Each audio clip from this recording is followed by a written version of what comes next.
80%俄罗斯人认可普京执政表现，西方对于俄罗斯民不聊生的刻板印象，无疑是最大的认知误区。据俄新社2月13日报道，俄罗斯舆论基金会的调查显示，有80%受访者对普京执政表现给予积极评价。这项数据几乎让西方的目的破碎。如果你仅看西方主流媒体的报道，此刻的俄罗斯应当是一个经济崩溃、民怨沸腾，甚至处于局势波折边缘的国家。毕竟，按照政治经济学模型，没有哪个国家能够承受长达4年的高强度战争消耗，史上最严厉的金融制裁，以及国际刑事法院对国家元首的通缉令，而依然保持社会的常态运转。然而，数据与现实却出人意料。根据最新的民调数据，普京的支持率不仅没有在战争的泥潭中消磨殆尽，反而顽强地稳定在 80% 的高位。这是一个让欧美很不舒服的数字，它意味着普京共识不仅没有瓦解，反而在此刻显得坚不可摧。事实上，这种高支持率更多源于一种围城心态。克里姆林宫过去一直将与乌克兰的冲突表述为一场针对西方的卫国战争。在这种叙事中，并非俄罗斯在侵略，而是西方试图摧毁俄罗斯的生存权。这种存在主义的威胁感激活了深层的民族防御机制。根据雷报道的数据显示，俄罗斯人对国家方向的乐观指数往往与西方关系的恶化程度成正比，即当西方越是制裁，越是孤立，俄罗斯民众越是确信他们的政府在做正确的事，确信他们在捍卫国家的主权与尊严。其实对于很多生活在图瓦、布里亚特或者乌拉尔山脉脚下小城镇的俄罗斯居民来说，生活并没有因为战争而变得不可忍受，反而在某种层面上变得更好了。这一点我们在后续再详细说，但从社会心理层面来看，这一群体对普京的支持源于对90年代混乱的深刻创伤记忆。对于40岁以上的俄罗斯人来说，稳定不是一个抽象词汇，而是相对于苏联解体后那10年无政府状态的救赎。普京的形象，即便在战争时期，依然是秩序的化身。这种底线非常简单，只要国家不重回90年代的动荡，只要养老金按时发放，他们就不会有太多怨言。至于那些受过良好教育、曾向往西方生活方式的城市精英，他们的支持或者说不反对则更多是随遇而安。更重要的是，西方对俄罗斯人的全面排斥，从签证禁令到资产冻结，甚至是对普通游客的限制，产生了一种反向的凝聚力。当一个莫斯科的中产阶级发现自己无论政治立场如何都被西方视为贱民时，他唯一的选择就是退回到民族主义的壳中寻求庇护。当普京在2025年底的记者会上痛斥欧盟领导人企图盗窃俄罗斯的冻结资产时，这种言论在俄罗斯国内引起了广泛的共鸣。这些年西方制裁未能摧毁俄罗斯经济，反而意外地催生了一种怪诞的繁荣，这种现象被称为军事凯恩斯主义的极致形态。2026年的俄罗斯经济出现了一个令自由派经济学家啧舌的现象，贫富差距在缩小。在过去几十年里被遗忘的工业衰退地区，如今正如火如荼的运转。军工厂实行3班倒制度，全天候生产坦克、炮弹和无人机。为了争夺劳动力，国防工业开出了前所未有的高薪。一个熟练的焊工或车床操作员，现在的月薪甚至超过了莫斯科的白领。更具冲击力的是前线的抚恤红利。对于来自贫困地区的合同兵家庭而言，入伍奖金、伤残赔偿金乃至阵亡抚恤金，是一笔天文数字的财富。这些资金迅速回流到地方经济中，他们被用来偿还积欠已久的小额贷款、购买汽车、修缮破败的房屋等。这种通过战争进行的财富再分配，实质上是一场大规模的财政转移支付。它让最底层的民众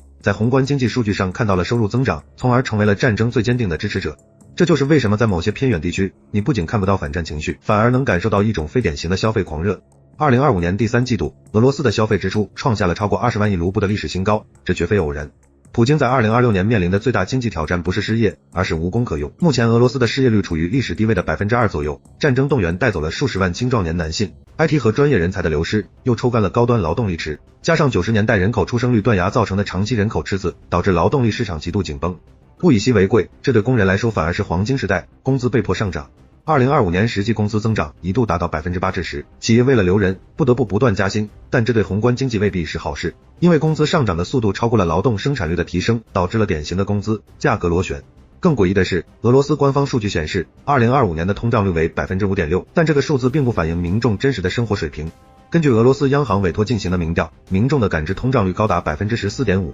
黄油、鸡蛋、肉类的价格都在悄然攀升，为了对抗通胀，俄罗斯央行不得不将基准利率维持在 20% 以上的惩罚性水平，这实际上扼杀了民用经济的信贷活力。但这依然没有引发大规模不满，因为俄政府极其聪明地对核心群体，也就是退休人员和体制内员工进行了定向补贴。2026年1月，养老金上调 7.6%， 最低工资上调至 2.7 万卢布。这种资金投放策略虽然加剧了通胀，但也像止痛药一样，暂时麻痹了民众对物价上涨的痛感。不过，国际货币基金组织预测，2026年俄罗斯 GDP 增长仅为 0.8%， 这个数字揭示了俄罗斯特殊繁荣无法持续。要知道，目前俄罗斯的 GDP 增长主要是由军工生产驱动的，制造一辆坦克会增加 GDP， 但坦克在战场上被炸毁后，并不会像修建一条公路或一座学校那样产生长期的经济回报。这种无用的增长消耗了国家的资源，挤占了民用基础设施的投资。2026年初，俄罗斯多地爆发的供暖系统故障就是一个警钟。当所有的焊工都在造坦克，所有的管道都优先供应前线时，后方的基础设施必然开始崩坏。这是军事凯恩斯主义的必然代价，因为它透支的是未来。有意思的是，这几年俄罗斯的资产和产品基本来了次大置换，制裁并没有把俄罗斯变成朝鲜，而是把它变成了一个拥有更好数字化服务的伊朗，或者说一个巨大的中国商品展示窗。最彻底的变化发生在马路上。2021年，莫斯科街头是大众、起亚和丰田的天下，到了2026年，这里变成了哈弗、吉利、奇瑞和星途的主要市场。中国品牌占据了俄罗斯进口汽车市场 90% 以上的份额，这种转变是令人震惊的。如今，俄罗斯不仅在能源出口上依赖东方，在工业制成品上也彻底转向了东方。虽然俄罗斯政府高喊进口替代和技术主权，但现实是，所谓的国产车往往只是贴牌的中国车，或者关键零部件开始完全依赖中国供应链。但不得不说，这一招辗转腾挪，又让西方的制裁落了个空。制裁原本意在打击俄罗斯精英的生活质量，但在2026年，这成了一个笑话。俄罗斯奢侈品市场依然繁荣，规模高达26亿美元。通过阿联酋、土耳其、哈萨克斯坦等友好国家的中转，路易威登的手袋、最新的 iPhone 17、保时捷的零件源源不断的流入俄罗斯，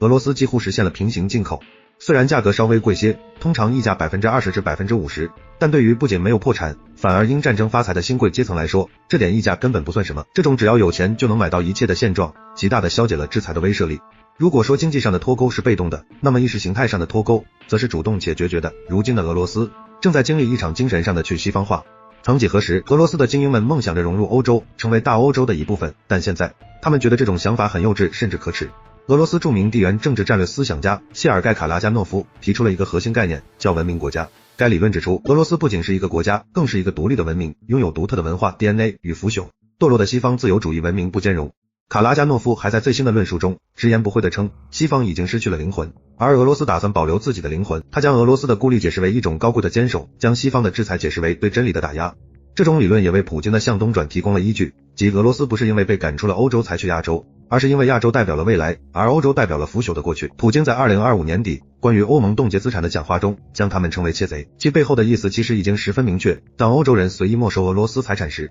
所谓的契约精神与人权便沦为笑谈。普京并不需要证明俄罗斯是完美的，只需要证明西方是虚伪的，民众就能更加体谅克里姆林宫的一切行动。不过在看似铁板一块的 80% 支持率背后，克里姆林宫内部的权力博弈并未停止。普京接班人的问题成为了俄罗斯政坛中最大的暗流，这也是外界目前最关注的问题之一。2025年10月，莫斯科丽笙酒店举办了一场意味深长的生日宴会，这场宴会的主角是前农业部长、现任副总理迪米特里·帕特鲁舍夫，他还有一个更重要的身份，他是前俄罗斯联邦安全局局长及安全会议秘书尼古拉·帕特鲁舍夫的长子，而尼古拉是普京最核心、最信任的盟友之一。据内部消息，这场生日宴的规格之高，出席的权贵之多，甚至超过了普京本人1周前的生日庆典，这被广泛解读为一个明确的信号，迪米特里正在被视为普京的潜在接班人之一。作为资深二代一代的代表，迪米特里完美契合了当前体制的需求，他出身 FSB 世家，根正苗红，有着管理政府部门的履历，被视为技术官僚，更重要的是，他代表了强力部门利益的延续。此外，在这个接班人的观察名单中，